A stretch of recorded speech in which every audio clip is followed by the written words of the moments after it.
My uncle was walking down a lonely dirt road one day.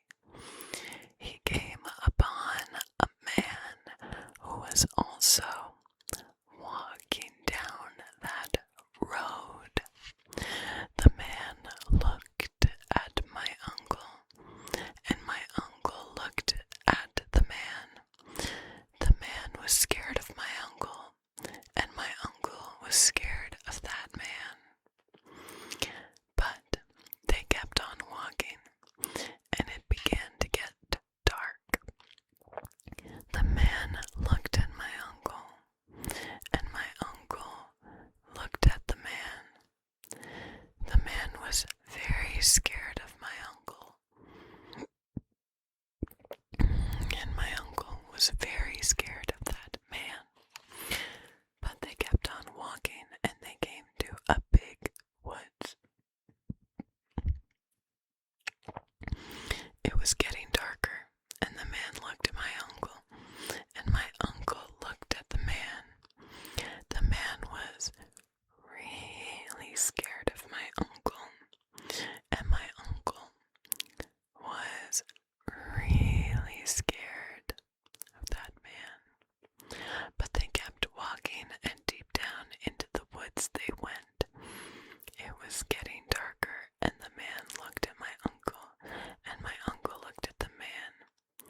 The man was terribly scared of my uncle, and my uncle was terribly scared of.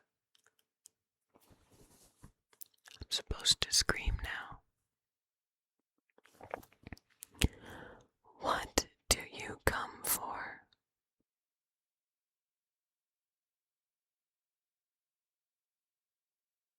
This is a new story. That other one just ended on a cliffhanger.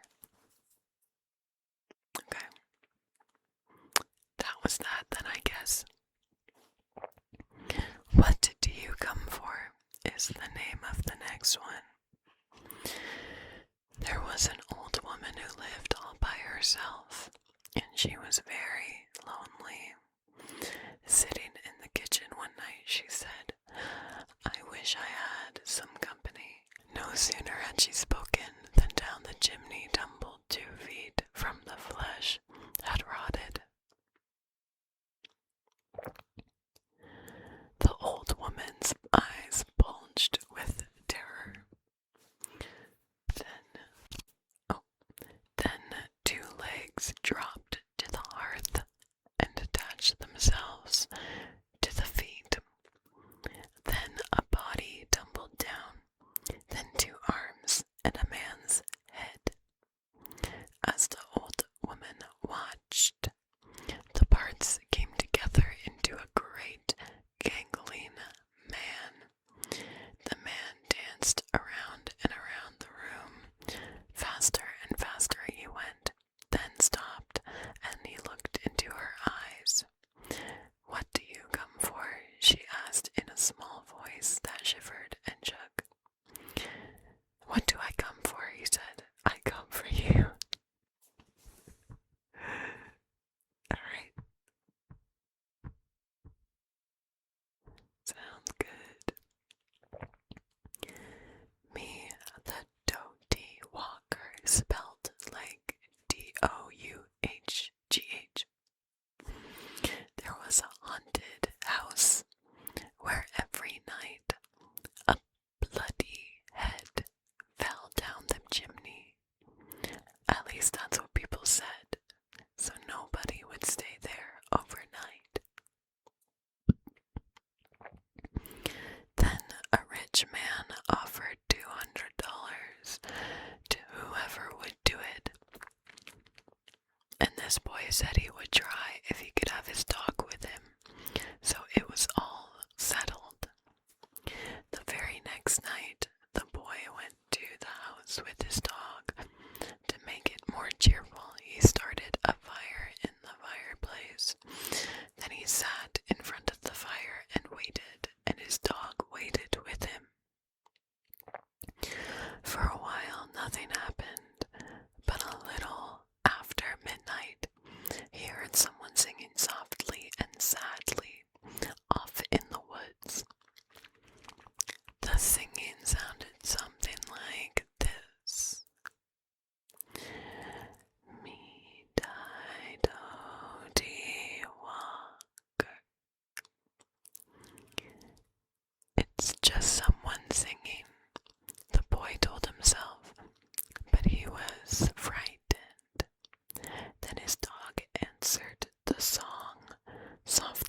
sadly it sang. Lynchy, Gitchy, Golly, Molly, Dingo, Dingo. The boy could not believe his ears. His dog had never uttered a word before. Then a few minutes later he heard the singing again. Now it was closer and louder, but the words were the same. Me die do dee walker.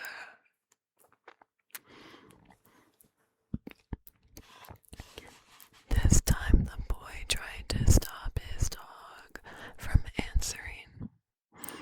He was afraid that whoever was singing would hear it and come after them.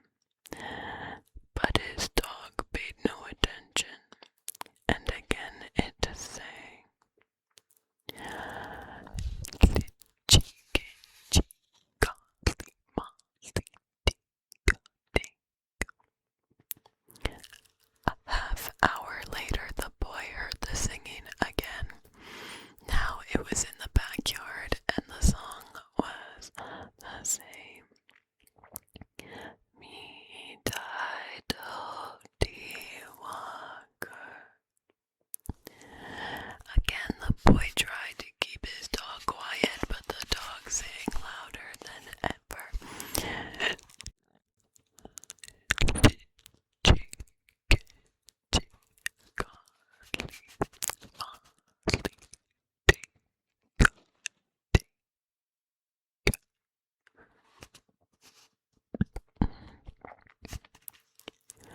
Soon the boy heard the singing again. Now it was coming down the chimney.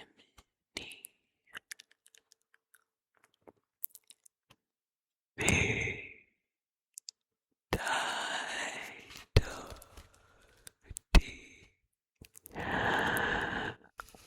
walker.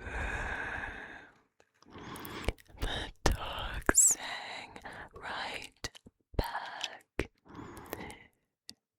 Lynchy, gitchy, golly, molly, dingo, dingo. Suddenly a bloody head fell out of the chimney. It missed the fire and landed right next to the dog. The dog took one look and fell over, dead from fright. The head turned and stared at the boy. Slowly it opened its mouth. And then that's the end.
she thought she'd stop and rest some more.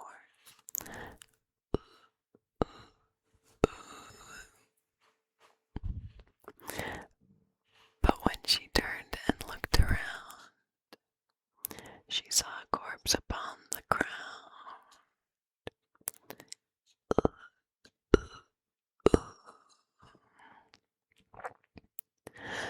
From its nose down to its chin, the worms crawled out and the worms crawled in.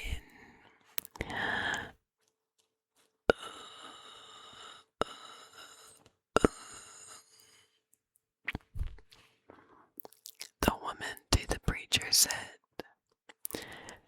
"Shall I look like that when I am dead?"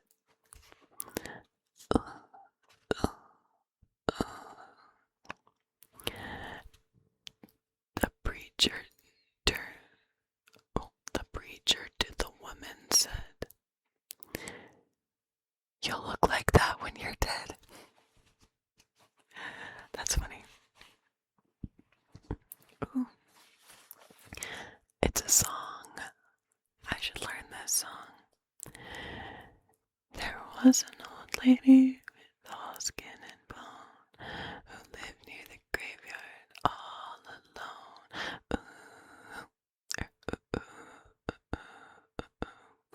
There's actually sheet music in front of me right now. There was an old woman, me trying to sight read right now, hold on. There was an old woman, all skin and bone, who lived near the graveyard all alone.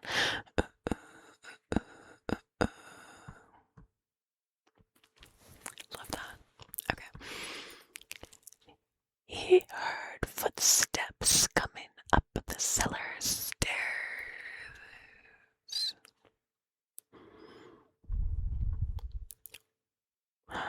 Okay, I remember this one.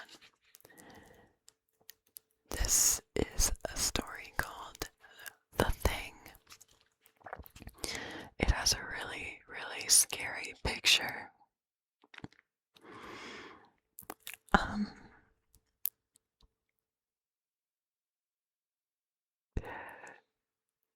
Anyway, sorry, getting nervous.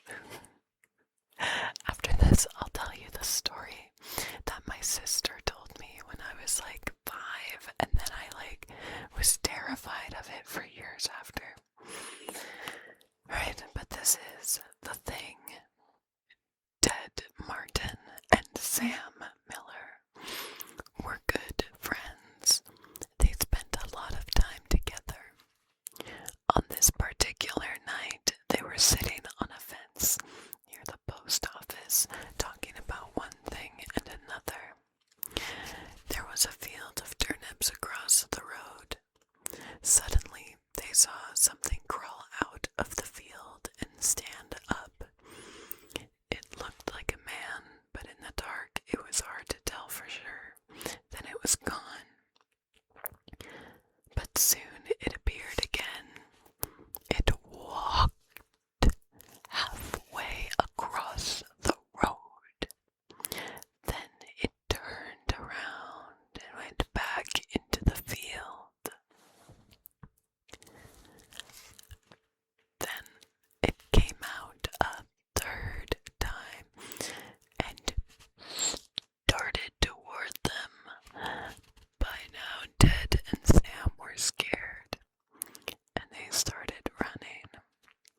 But when they finally stopped, they decided they were being foolish. They weren't sure what had scared them.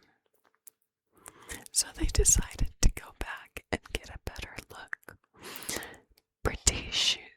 Pretty soon, they saw it, for it was coming to meet them. It was wearing black pants, a white shirt, and black suspenders. Sam said, "I'm going to try to touch it, then we'll know if it's real." He walked up to it and peered into its face. It had bright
zombies.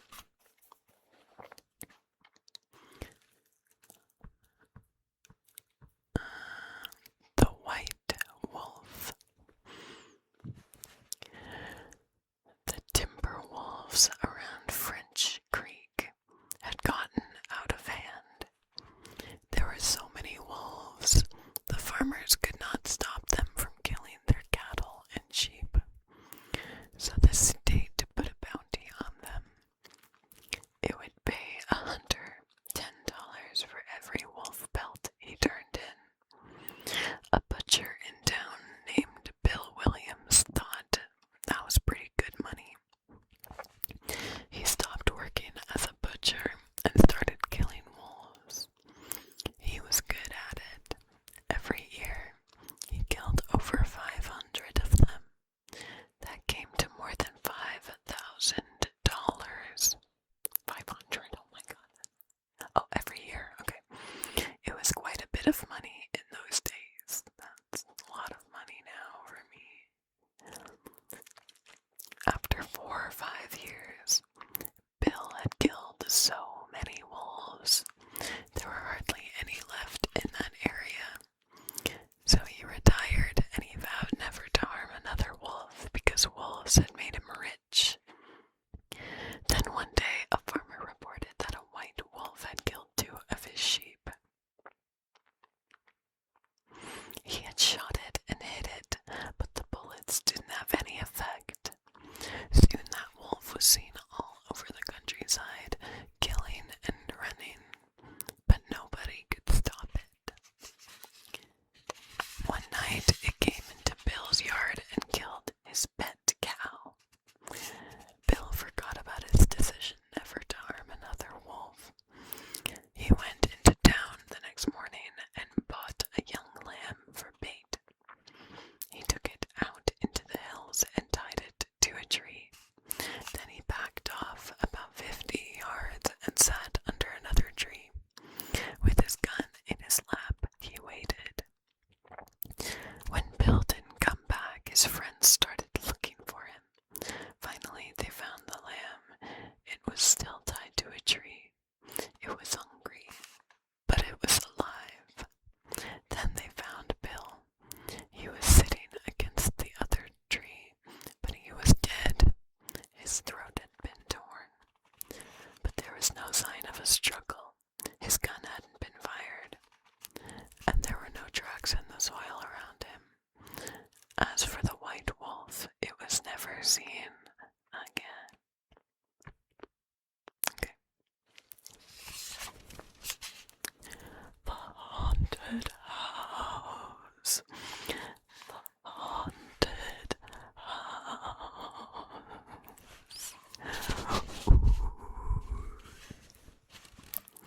One time, a preacher went to see if he could put a haunt to rest at a house in his settlement. The house had been haunted for about 10 years. Several people had tried to stay there all night, but they always would get scared out by the haunt.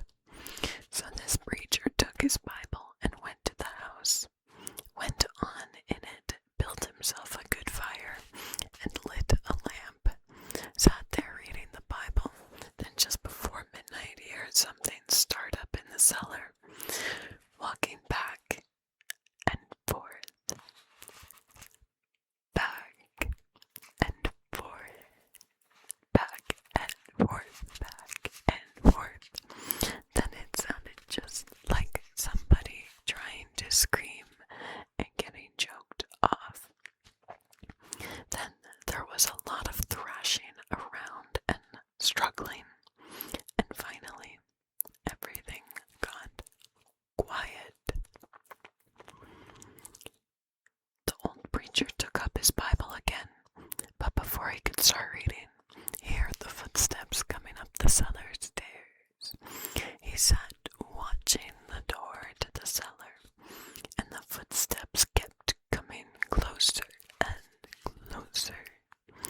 He saw the doorknob turn, and when the door began to open, he jumped and hollered, "What do you want?" The door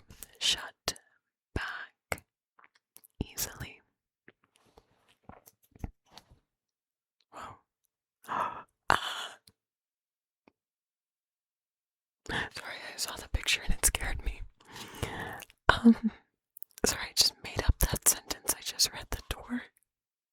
Went back easily. What?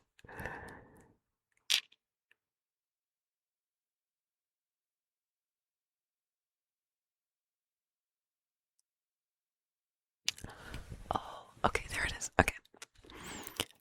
The door shut back easy like, and there wasn't a sound.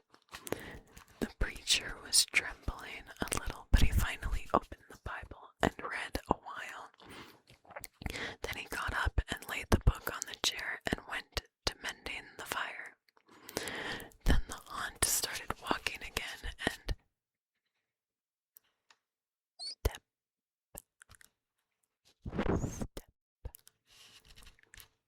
step up the cellar stairs.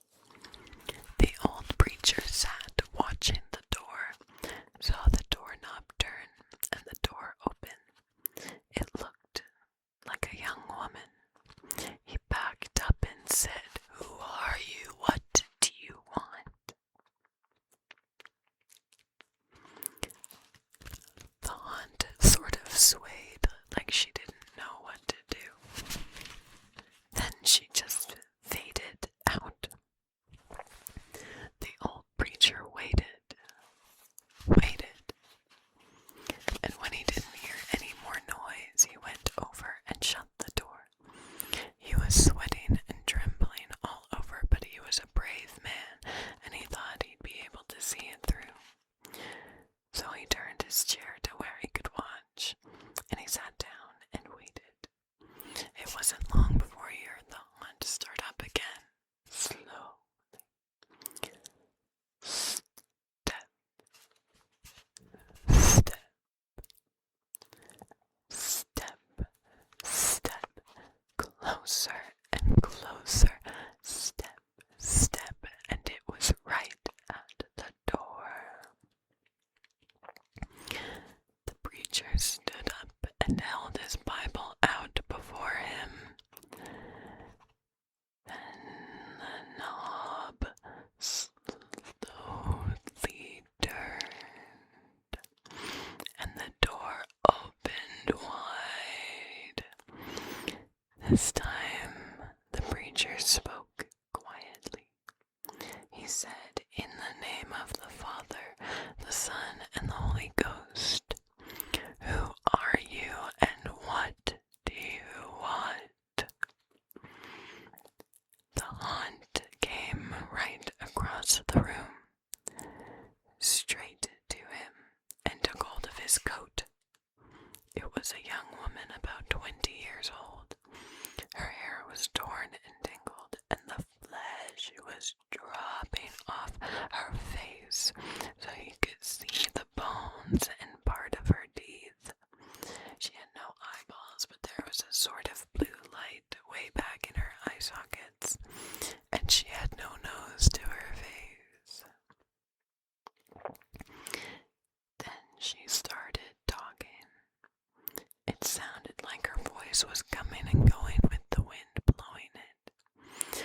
She told how her lover had killed her for money and buried her in the cellar.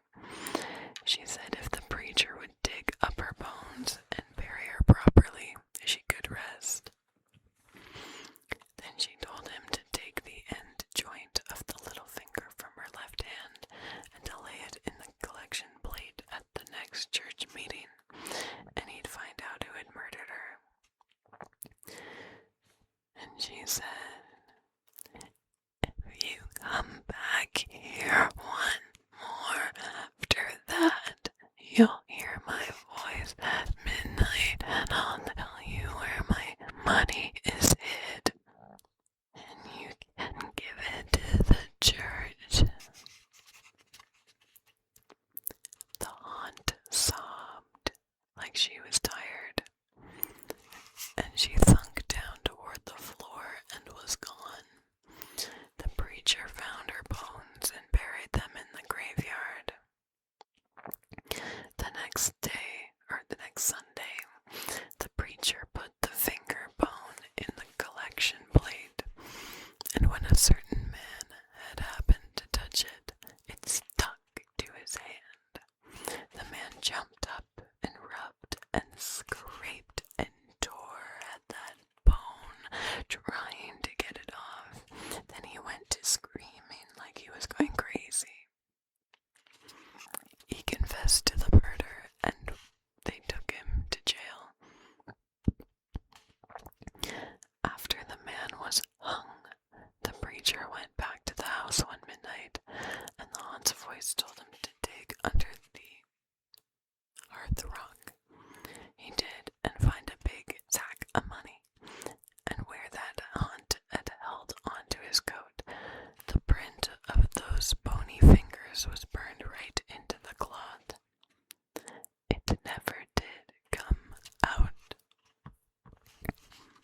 This one is called The Guests.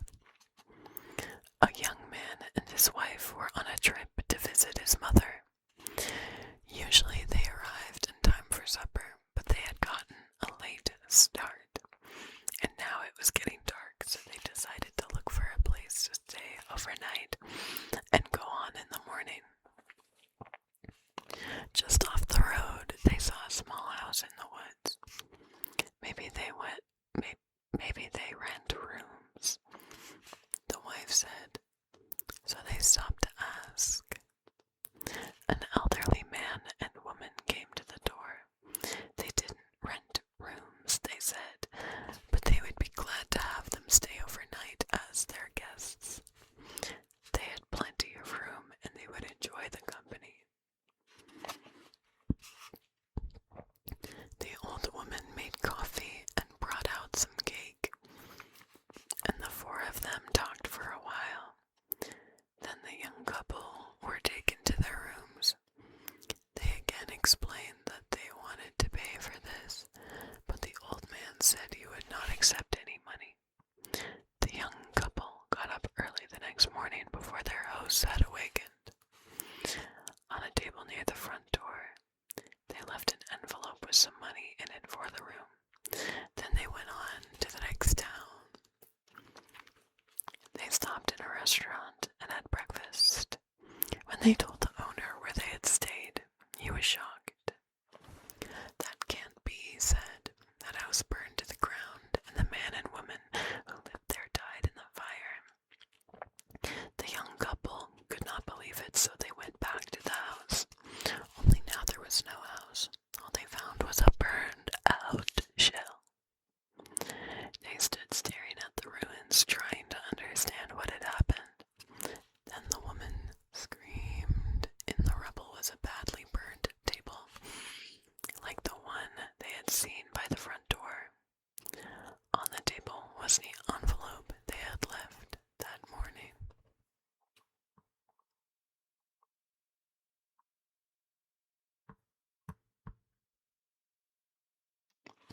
Actually, I'll do one more because there is a song. This is called the Hearse Song. There's music. Okay, I'll try and figure it out. Don't you ever love as our hearts goes by, for you may be the next day, next time.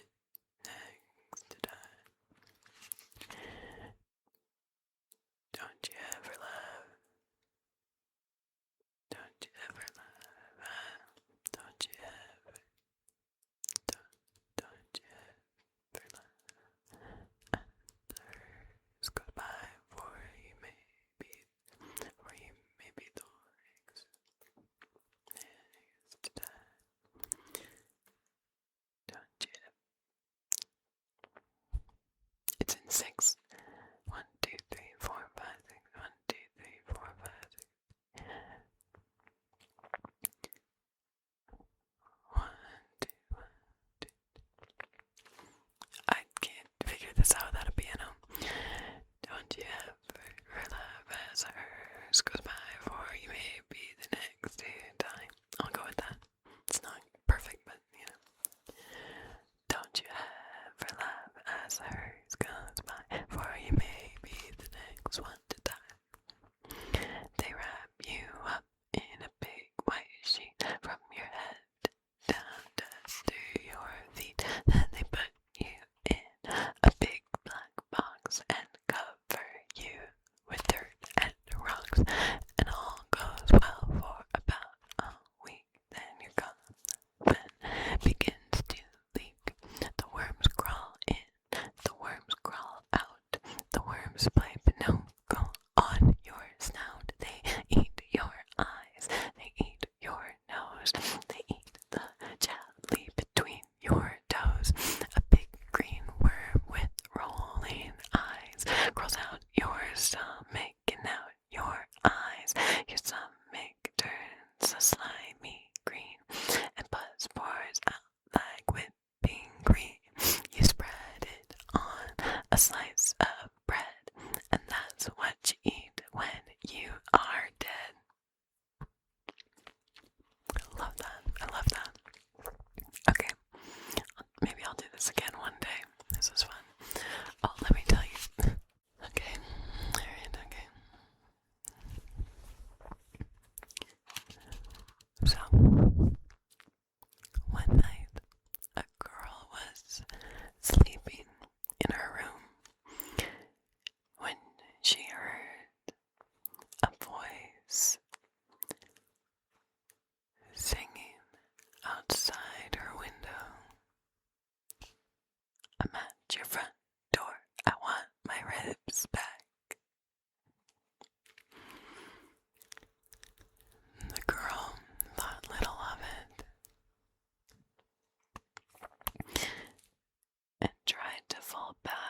got scared. She started sweating.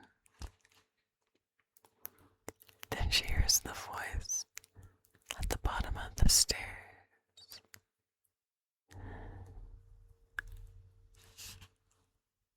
I'm on your stairs. I want my ribs back.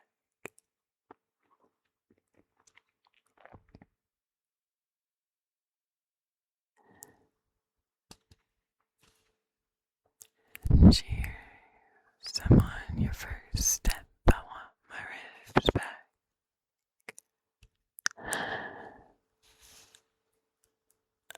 I'm on your third step. I want my ribs back.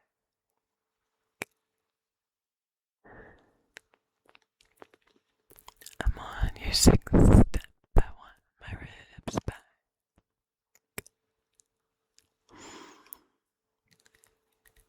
Then she hears, I'm in your hallway. I want my ribs back.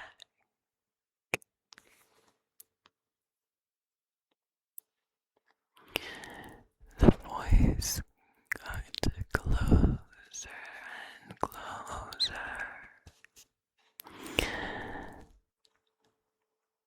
I'm at your bedroom. I want my ribs back.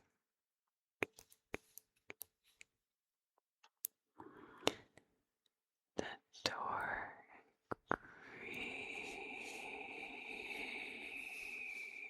creaks open.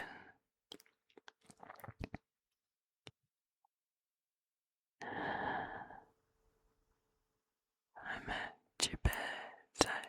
I want my ribs back.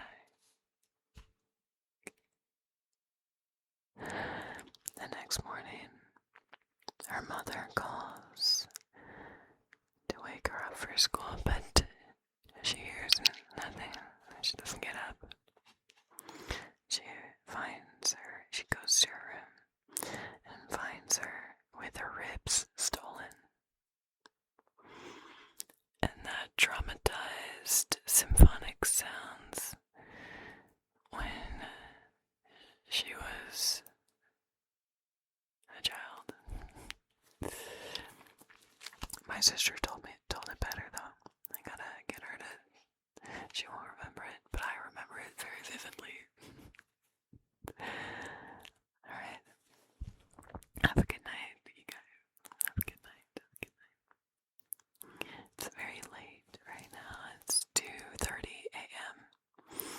I just really wanted to film something tonight. I just really wanted to make sure I had something, and also I wanted to let you know that I'm getting a MacBook Neo, and I'm really excited. It's gonna make recording so much easier, and then I can start recording music, and you know, it's gonna make a lot of things way easier for me. So I'm really excited about that. I'm excited to have more storage. I'm not excited to have an Apple product because their products are very culty, and it's like they suck you in with so many you have to use this feature or else, and so it's not something I've ever gone for. Like, I really hate technology, and I so rarely ever use it. I don't use Bluetooth, I use wired headphones. I hate Bluetooth. I have a Bluetooth speaker, but and I also have Bluetooth connected to my car.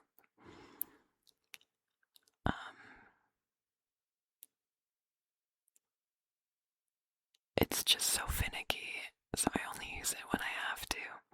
But my speaker is pretty good. You just turn it on and then it connects, but then sometimes it connects to the wrong thing and it pisses me off. So it's just like I would rather have a cord that works.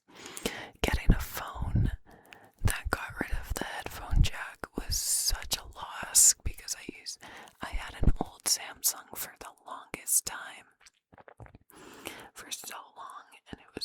awesome, and it had a headphone jack, but the back of the phone camera was like smashed, so that was not so good, but anyway.